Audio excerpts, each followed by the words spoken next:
Akkam jirtu dhaggeeffattoota oduu dhugaa oduu guyyaa har'aadhaaf isiniif qabanne kan kanatti aananii jiran fakkaatu. Fuula yuutuubii kanaa warra nageenye bukkee akka godhaa fi laayik sheer sabskiraayib gochuu hin dagatina. Guyyaa 3 dura waraanni bilisummaa Oromoo lixa shaggar aanaalee adda addaa keessatti diina wajjin wal waraanaa ture kan jedhe yeroo ta'u, zoonii giddugala Oromiyaa lixa shaggar aanaa Jalduu Abuuna Gindabarat fi Gindabarat keessatti hagayya 13 mootummaa wajjiniidhaan akka wal waraanaa ture ibsee jira.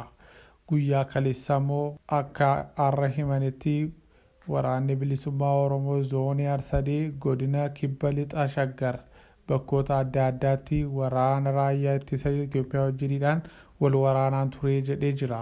Hagayya 16 bara 2024 akka lakkoofsa warra Itoophiyaatti waraanni bilisummaa Oromoo zoonii Arsadee itti fufiinsaan Boboon Irbuu Shiningaa kibba lixa shaggar bakkoota adda addaa keessatti tarkaanfii laalessaa waraana raayyaa ittisa Itoophiyaa jedhee of waamu yookiin kan waraana PPT jedhan isaanii wajjiniidhaan akka wal waraanaa tures himee jira. Wal waraana kana keessattis injifannoo akka galmeessaa tures dubbatee jira. Kibxata darbe hagayya 13 2024 aanaa Sadeen Sooddoo magaalaa Arbuu Culullee seenuudhaan humnoota milishaa fi waraana raayyaa ittisa Itoophiyaa manaa fi qabeenya Oromoo ibiddaan gubee barbadeessuu irratti tarkaanfii fudhachuudhaan loltoota 3 yeroo ajjeesanii 3 immoo madoo goonee jirraa jedhanii himanii jiru. Hagayya 15 bara 2024 akka lakkoofsa warra Awurooppaatti kibbuma lixa shaggar aanaa Bachoo ganda Simbirroo Circhaa keessatti humna waraanaa raayyaa ittisa Itoophiyaa magaalaa Tullubooloo irratti baatee mana uummataa gubuudhaaf deemu irratti tarkaanfii laalessaa fudhannee jirraa jedhanii dubbatanii jiru. Loltoota 4 battaluma yeroo ajjeesanii 7 immoo madoo goonee jirraa jedhanii dubbatanii jiru. Kana kan dubbate maddeewwan waraana bilisummaa Oromoo yeroo ta'u, mootummaan Itoophiyaa yookiin raayyaan ittisa Itoophiyaa immoo karaa isaatiin wanta dubbate tokkollee akka hin qabne gamanumaan isinitti himna. Afeerraa hirbaata masaraa mootummaatti isaaniif godhame irratti leenjisaan gammaduun badhaasi naaf kenname miiliyoonni lammii anaaf xiqqoodha kun anaaf arrabsoodha hin fudhadhu jedhanii deebisuun isaanii hin yaadatama. Guyyaa kaleessaa immoo leenjisoo gammaduun mana hidhaatti akka galchamanii turanis himamee jira. Leenjisaa gammaduu daddafoon kaleessa ganama to'annoo humna tikaa jala akka oolanii fi mana hidhaa akka galanis himamaa kan ture yeroo ta'u, guyyaa kaleessaatti leenjisaa maaraatoonii leenjisaa gammaduu daddafoon ganama to'annoo jala humna tikaataan oolanii achi kan oolan yeroo ta'u, gara galgalaa immoo gadhiifamanii gara mana isaaniitti akka galanis himamee jira. Leenjisaa gammaduu daddafoonii leenjisaa atileetii Taamiraat Tolaadhaa fi Tigist Asaffaa kan ta'an yeroo ta'anii warqee tokkodhaaf meetii tokko biyya kootiif fidee badhaasi miiliyoonni lamminatti xiqqaata jedhanii himanii turanii. EBC irratti dhiyaatanii ankanan eegee yoo xiqqaate walakkaa atileetotaa argachuun qaban ture yookiin immoo amma atileetonni argachuu qaban ture. Haa ta'uyyuu malee pireezidaantattiidhaaf kabaja laachuu dhiisuu kootiif dhiifama isinan gaafadhaa jedhanii dubbatee jira. Leenjisaa gammadoo ganamoon kaleessa ganama gaaffiidhaaf barbaadamta jechuudhaan fuudhanii deemuun isaanii maatiin isaanii gabaasanii turanii. Guyyaa kaleessaa galgala immoo mana hidhaatii bahuudhaan gara mana isaaniitti akka galanis dubbatamee jira.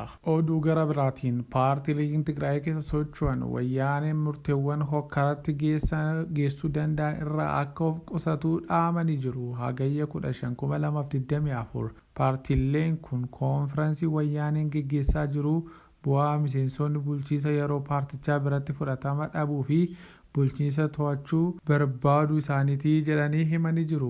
Waggoota 50 darbaniidhaaf seenaa siyaasa Itoophiyaa keessatti qooda guddaa kan qabu TPLF mootummaa federaalaa irraa erga kaafame boodas ajandaa giddu galeessa ta'e itti fufee jira.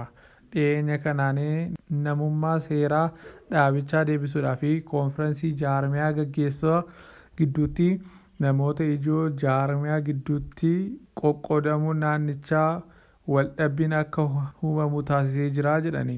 Gareen dura taa'aa dhaabichaa Dr. Gabratsiyoon Gabramikaa'eliidhaan durfamu qaamni seera dhaabicha boordii filannoo irraa akka deebi'u gaafatee deebii guutuu argachuu baatus walgahii jaarmiyaa kana geggeessuu irratti duubatti hin jenne turani. Pireezidaantiin bulchiinsa yeroo Tigraay fi itti aanaan dura taa'aa paartichaa obbo Geetaachoo Raddaan adeemsa walgahichaa sanadotaa fi hojimaata adeemsa eenyummaa seera qabeessa paartichaa deebifachuu fi dhiyaatan irratti akka hin quufne ibsuun walgahii kana keessaa of baasanii jiru.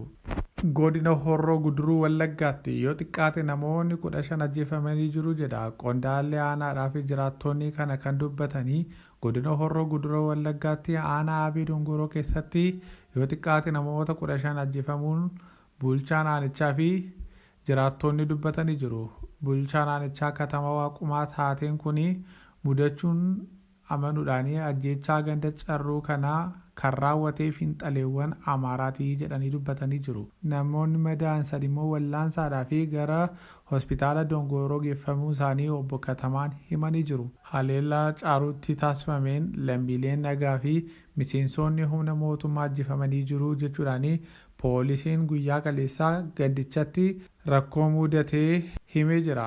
Oduu gara biraatiin naannoo Amaaraatti godina Walloo Kaabaatti hojjetaan gargaarsa namummaa kan ta'e hidhattootaan erga butame booda ajjeefamuun isaa dhaabbanni mootummaa gamtoomanii beeksisee jira. Dhaabbatichi gochaa gara jabeenyaa kanaa balaaleffatee jiras. Dhaabbanni mootummaa gamtoomanii qindeessaa gargaarsa namummaa ibsa kaleessa baaseen hidhattoonni kunneen hojjetaa gargaarsa namummaa Yaarir Mallasaa jedhamu kan humnaan butanii maallaqa gaafachaa erga turanii booda ajjeessuun isaanii ibsamee jira. Obbo Yaarir hojjetaa dhaabbata miti mootummaa yeroo ta'u ogeessa tajaajila hawaasaa fi eegumsa naannoo ta'uunsaas eeramee jira. Kana malees ji'oota 8 darban keessa qofa hojjetoonni gargaarsa namummaa 8 naannicha keessatti ajjeefamuu fi 14 kan ta'anii butamanii to'annoo hidhattootaa jala turuun isaaniis ibsamee jira. Irra jireessi buttaa kanneen naannoo Amaaraatti godina Kaabaa fi giddugaleessa Gondaritti ta'uunsaas himamee jira. Itoophiyaatti hoogganaa UNOCHA kan ta'an Raamiz Alkabroov miseensi keenya obbo Yaarid Mallasaan ogeessa sirna nyaataa waan tureef lammiilee nagaa rakkatanii gargaaruudhaaf kutannoo fi qophii kan qabu ture jedhanii dubbatanii jiru. Humnoonni faannoo jedhaman kun Oromiyaadhaa fi naannoo Amaaraa keessatti yeroo adda addaatti hokkara akka kaasanis yaadatama. Humnoonni faannoo kun mootummaa federaalaa wajjiniidhaanis akka wal haleelanii hin gabaafama. Dhaggeeffattoota keenya oduun sa'aatii kanaaf isiniif qabnu kan kana fakkaatanidha. Fuula YouTube kanaa like, share, subscribe gochuu hin dagatinaa.